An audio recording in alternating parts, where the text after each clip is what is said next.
Murár stavia veľké domy, krajčír musí šaty šiť, ale kdeže by ich ušil, keby nemal dielňu byt?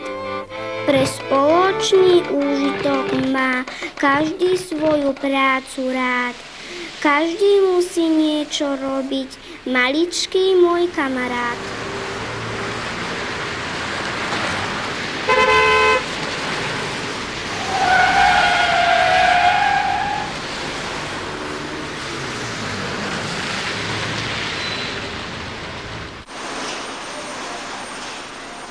Práce sa netreba báť, bo len v práci samej sa rozvíja život.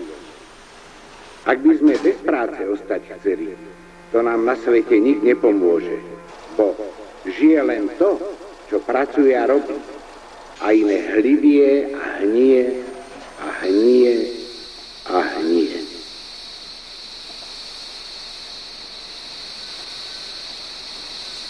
Pracovné prostredie výrazne ovplyvňuje pracovný výkon aj mieru únavy. Treba v ňom udržiavať čo najnižšiu hlučnosť, dostatočné osvetlenie, primeranú vlhkosť a prúdenie vzduchu, teplotu, poriadok aj estetický vzhľad. Výška kultúry závisí vždy od lásky k práci.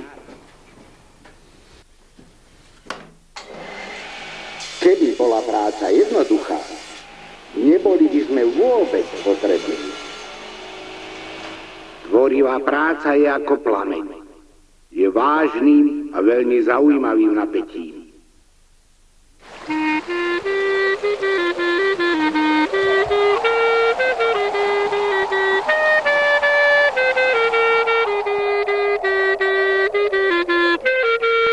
Vlast moja drahá, krásna moja rodná, spoľahni sa na mňa, mám ťa veľmi rád. Tá láska veľká nie je nerozhodná, prisahám, si min nadovšetko hodná. Som ti syn, brat a kamarát.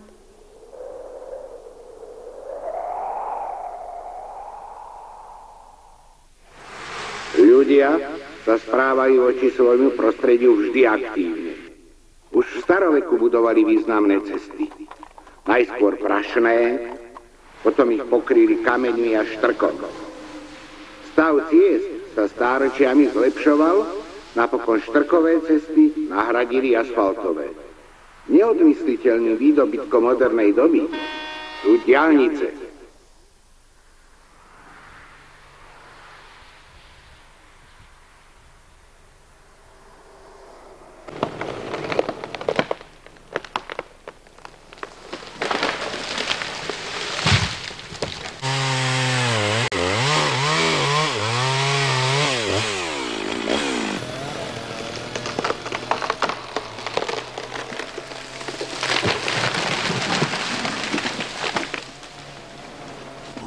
K najvzácnejším prírodným zdrojom ľudstva patria lesy. Okrem produkcie drevnej hmoty pozitívne vplývajú na prírodné prostredie, podnebie i vodné pomery.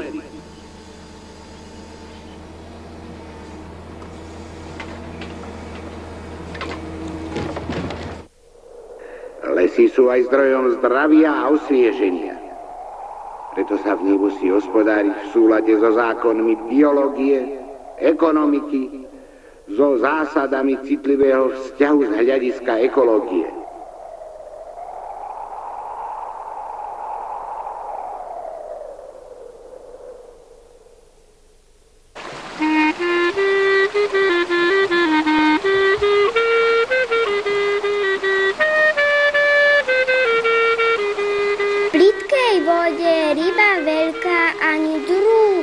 Bezmocne chvostom šibe a svet ten sa bojí k rybe, len hýka a robí hluk.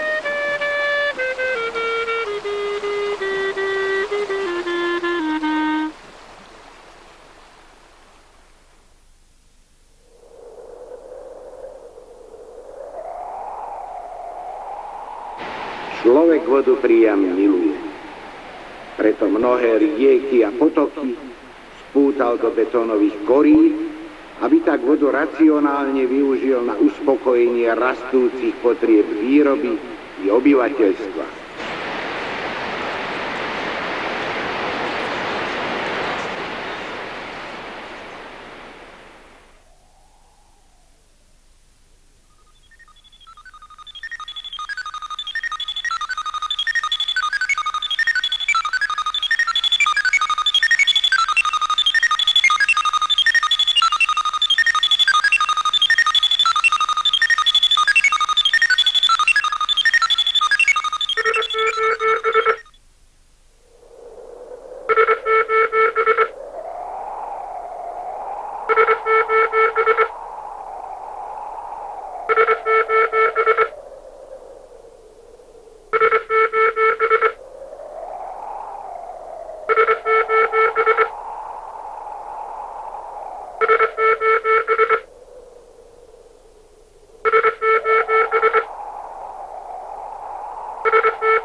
Popri zdrojoch živej prírody človek využíva pre svoju činnosť aj zdroje neživej prírody.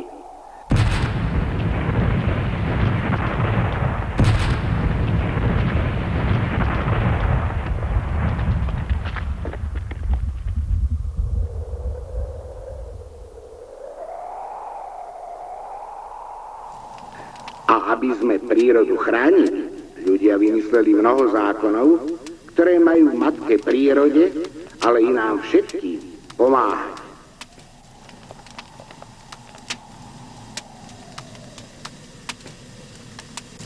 Všetky nové aktivity majú predchádzať ekologickým poruchám. Veď prevencia je vždy účinnejšia a lacnejšia ako následné opatrenia. Preto žiadna ľudská činnosť by sa nemala ďalej rozvíjať za cenu zhoršovania životného prostredia.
Život na Zemi je výnimočný jav v celej doteraz preskúmanej časti vesmíru.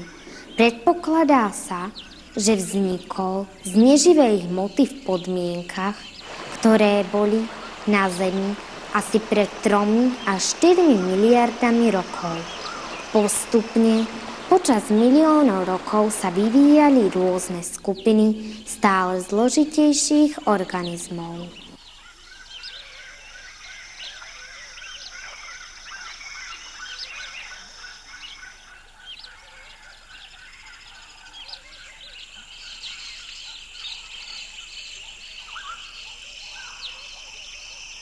Najnižšie odhady uvádzajú, že na Zemi žije vyše 1 000 000 druhov živočíchov a 500 000 druhov rastlín a húb. Existujú však odhady, ktoré hovoria o takmer 10-násobne väčšom počte druhov živočíchov.